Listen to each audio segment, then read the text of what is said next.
Welcome back, one and all. As always, I hope your week went very, very well. Mine has certainly been an eventful one.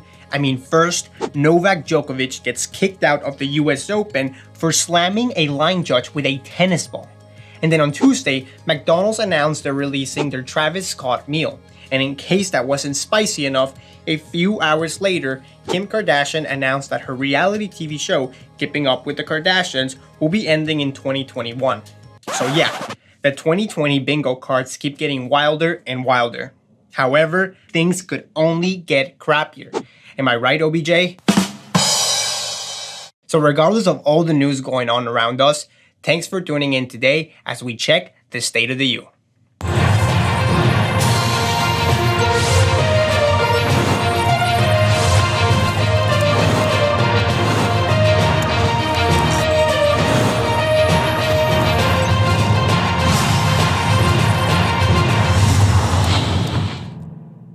Earlier this week, an alleged ISIS recruiter made bomb threats in a Zoom lecture at the University of Houston. And although the exact transcripts of the incident are not available, I would not be surprised if it was immediately followed by a... Wait, did you all get that? I might have been on mute. New developments in the state of Pennsylvania are showing how college reopenings are pushing K-12 schools online, and as a result, many are urging university officials to transition into an online curriculum so that K-12 classes can return to being in person. This just shows you how bent over backwards 2020 is. Nowadays, high schoolers are the ones who get the freedom to leave the house, and college students are the ones living with their parents. Where have I seen this concept before? On Tuesday, a statue of Loras College's founder was removed from campus after revelations of slave ownership. And I gotta be pretty honest, it was a pretty gangster move on part of the college to turn back on their toxic history and try to turn over a new leaf. Somewhere in California, Prince Harry must be proud. So without further ado, let's go ahead and see what's news.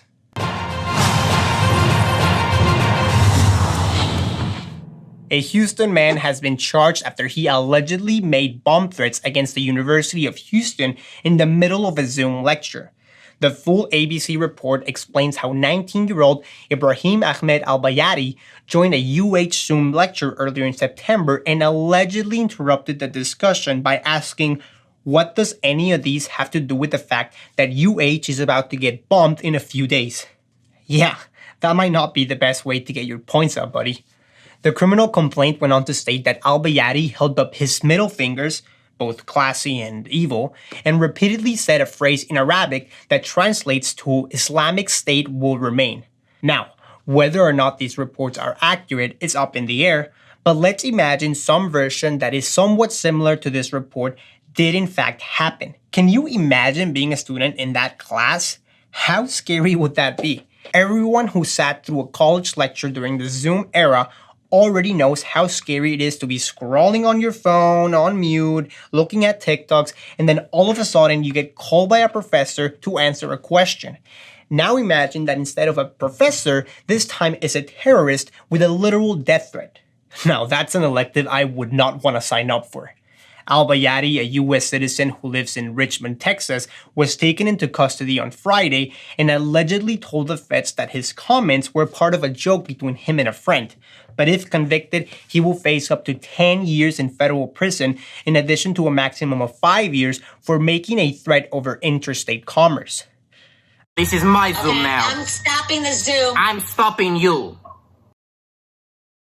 The local Pennsylvania school board voted to call a snow day last Friday, despite the 70-degree weather taking place. Why? Well, not so that Olaf could play in the summer, I'll tell you that, but because of college students. You see, although the president of the local school board was aware that the opening of K-12 schools would take place at the same time as Penn State's opening, there seemed to be unforeseen developments in the community. You see, coming into this week, no K-12 student or staff in the district were sick. Yet, the local number of cases continued to go up in the University Park area, mainly due to outbreaks at Penn State. In other words, Despite the efforts of the local school board to contain the virus and resume normal operation, surges around college campuses are ruining it for everyone else. And just like at Penn State, many other college towns across the country are seeing rises in COVID-19 cases, which are in turn forcing the communities to make tough choices, such as keeping colleges online as a way to provide a path for other K-12 schools to open up or to continue trying to have in-person classes. The argument for college classes going all virtual is that college students would not miss out on as much learning as a fifth grader would. But I don't necessarily agree with the claim that older students can learn better than younger students from technology. After all, I have 10-year-old cousins sending out tweets from their smart refrigerators, while my grandma still yells at me when I don't say please and thanks to Alexa. Outside, what about it? Experts also worry a virtual K-12 experience would keep young students from building the proper social and emotional skills, which brings up a great point. A scientific study I just made up states that 80% of a teenager's vocabulary is made up of references to TikToks I have never seen before. And I worry that if this keeps going on, I will not be able to speak the same language as my children.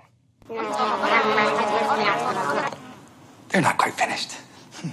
Loras College, a private college in eastern Iowa, removed the statue of its founder, Bishop Matthias Loras, after new details emerged regarding his ownership of slaves.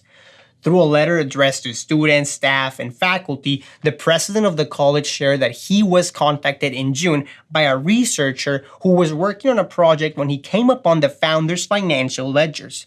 The researcher confirmed that in 1836, Loras purchased an enslaved woman named Marie Louise for $800 while living in Alabama. Loras enslaved the woman from 1836 to 1852 but left her behind when he moved to Iowa. And that is truly angering. I don't remember being this angry at a priest since the High Sparrow took over King's Landing. The president of Loras College said that the founder's conduct is antithetical to the mission, vision, values, and the church identity of the institution, and that the college denounces racial injustice and hate in all its forms. As of right now, President Collins said that there are no plans to change the name of Loras College because the educational experience beloved by our alumni, students, and faculty is not defined by the man. As we know, the concept of taking down Confederate or slave owner statues is nothing new in 2020. We have been seeing this all across the country.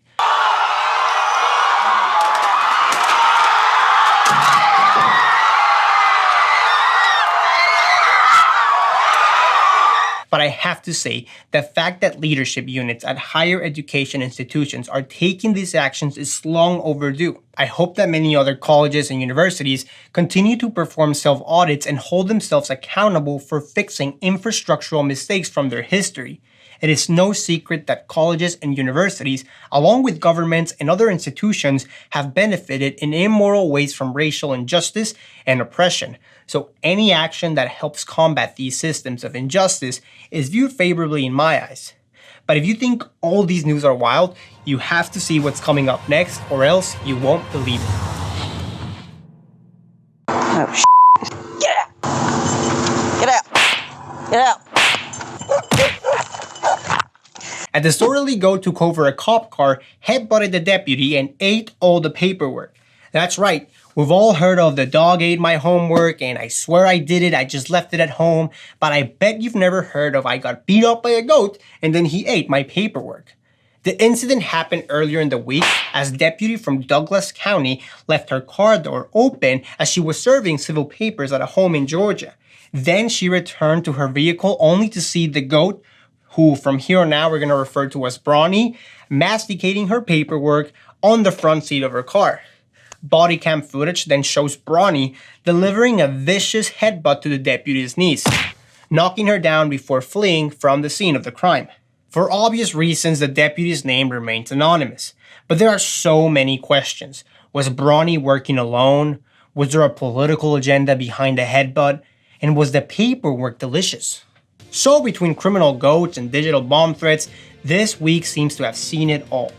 The world of higher education is trying to find its footing during these uncertain times, and in the midst of putting out hundreds of fires, many are forced with tough decisions regarding what are the best practices for students. While some colleges are all remote and others are operating under a hybrid model, it's nice to know that at least we can always count on the Kardashians to bring a sense of normalcy into it. Oh. Well, this has been the State of the U.